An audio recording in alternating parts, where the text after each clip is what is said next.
Welcome back, everyone, to the summer series. I'm Sophie Bossar. I'm a summer associate, and Nicole LaPenta, again, unfortunately could not be here, but we are here with another partner. Will you please state your name for the record? Daniel Krisch. And how do you know the defendant, Jeff Gostila? Well, if I told the real story, I would probably have to redact most of it to protect the innocent. I've actually known Jeff for 15 years. We first met, I was at my old firm. Jeff was maybe like a junior partner here, and we went to a conference in New York City together, got to know each other in ways that I will not mention, over beers and other entertainment. And we've known each other ever since. Jeff actually was the person that recruited me to come join Halloran when I left my old firm at the end of 2011. It's a beautiful story. Thank you for sharing. What is Jeff charged with, just out of curiosity? Since he's the defendant. Secret. Okay, that's fair. What kind of work do you do for the firm? Well, I'm chair of the firm's appellate practice group. About 90% of my work is appeals in state, federal court. I spend a good deal of time also advising trial lawyers and sitting through trials sometimes to make sure the record's preserved and help properly raise appellate issues. And then I do a smattering of trial court litigation of various kinds. Very cool. And what is your best or happiest memory from the firm? From your time working? Those two are not necessarily the same thing. Best and slash or. And slash or happiest. Wow. Well, I don't think I could just distill it down to one memory. I think the thing that has made me happiest about being at Halloran are the people I've gotten to work with and gotten to know. And I've been given the opportunity to rise or fall to whatever level merit allows me to. And, getting the chance to be in charge of a practice group, getting a chance to try to guide the direction of part of the firm, and getting to be business partners with some pretty savvy and successful people. That's all been pretty challenging and pretty rewarding. There's been lots of, just notice my fingers in front of the camera, or something, I don't know. My camera work is Godardian. There are lots of cases that have been interesting, things that I've been proud of, things that I wish I'd done differently, but mainly it's the people. People do seem pretty cool. What? Okay, this is my favorite one. What? I plead the fifth on that. All right, you can't plead the fifth on the next one, though. What is the most embarrassing thing that's ever happened to you in court? In court? Or in my career as a lawyer? Because the latter's either, easy. Whichever one comes to mind first. Okay, well, the most embarrassing thing that's ever happened to me as a lawyer is easy. At my old firm, when I was an associate, I was put in charge of editing the firm's newsletter. And the first issue, this was Wes Horton's law. The first issue, we had a big story that I wrote about the progress of the Sheff versus O'Neill case. And I made the mistake, which I have not made since, of relying on spell check when I was proofreading. So the first line of the article was supposed to talk about the public schools in Connecticut, but I left out the L.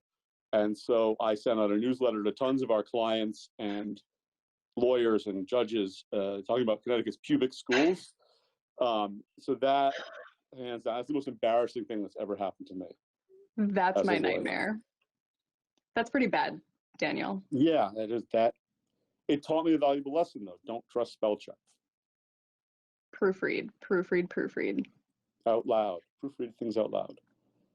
All right. If you weren't in law, what would you be doing?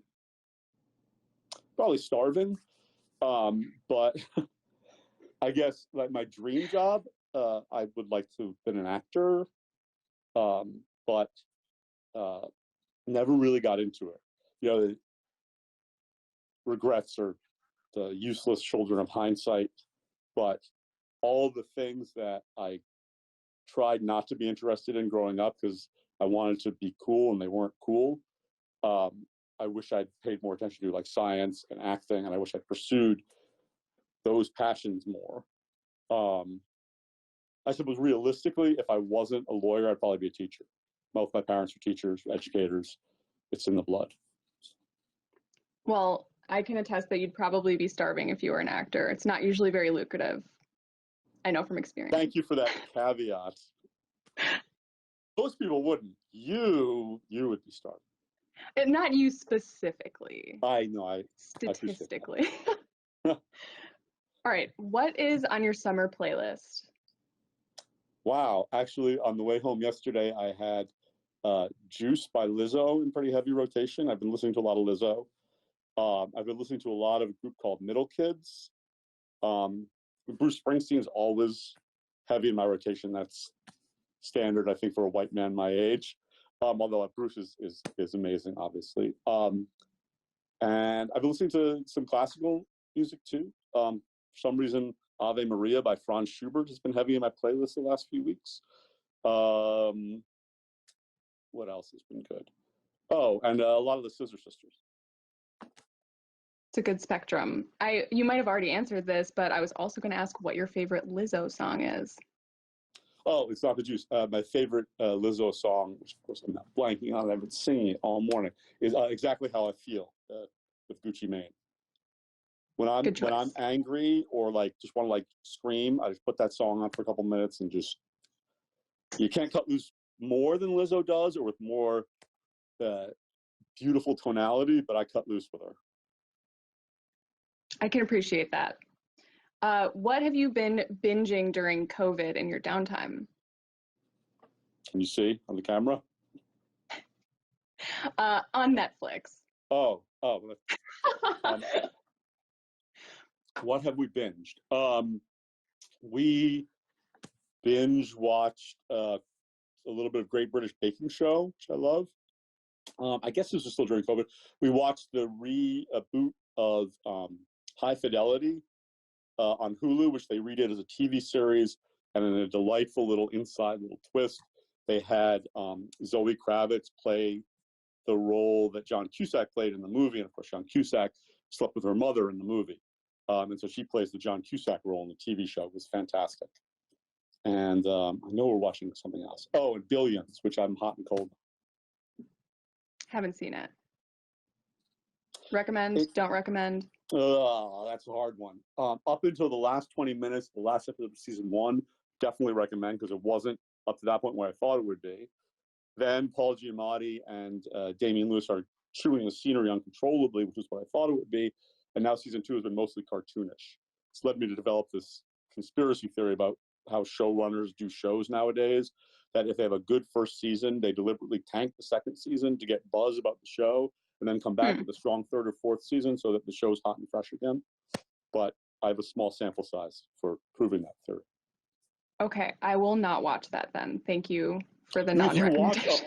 You could watch up to, like with 20 minutes left in the last episode of season 1, you could watch that, take pleasure in it, and it's great. You wouldn't even need the end if you're not going to watch further than that. It's really great up to that point. Like subtle, well done. The characters have some depth and restraint to them. After that, cartoon. Okay, noted.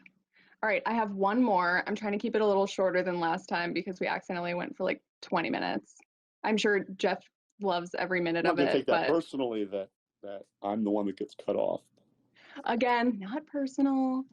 But if there was one piece of advice you could give to me and Nicole going into our 3L year, what would it be?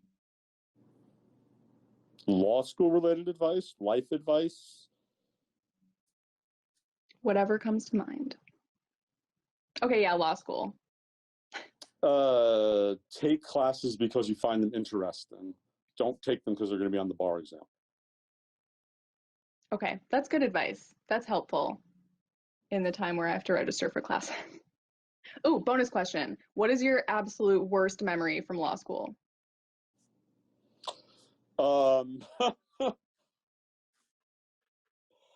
I will plead the fifth on that because Okay, not a the fact strong that way to end, but all right. the fact that I can remember it means that it's actually not my worst memory, but I don't really remember my worst memory. The reason for that should be obvious. Well, going to the same school that you went to, maybe you can email me the moment and I Oh, you can mean like avoid whoever my was worst law involved. school related memory? Law My school, yeah. worst law school related memory was one of the classes I took. Is Professor Morowitz still at UConn Law School? Yes, he is. Then I won't I answer actually the TA'd for question. him. I was Then his I won't answer the TA. question. It was a time. It was a Yeah, good time. it's something. All right. Well, thank you for joining us, Daniel Krisch. This is our last interview in the summer series, unfortunately. It was a pleasure having all of you. And I just realized we interviewed all three of the people who interviewed me. So it's nice to be on the other side of the table. A delicious little full circle sort of thing there. But it was a pleasure talking with you. All right. Thank you. Bye, everyone. Bye.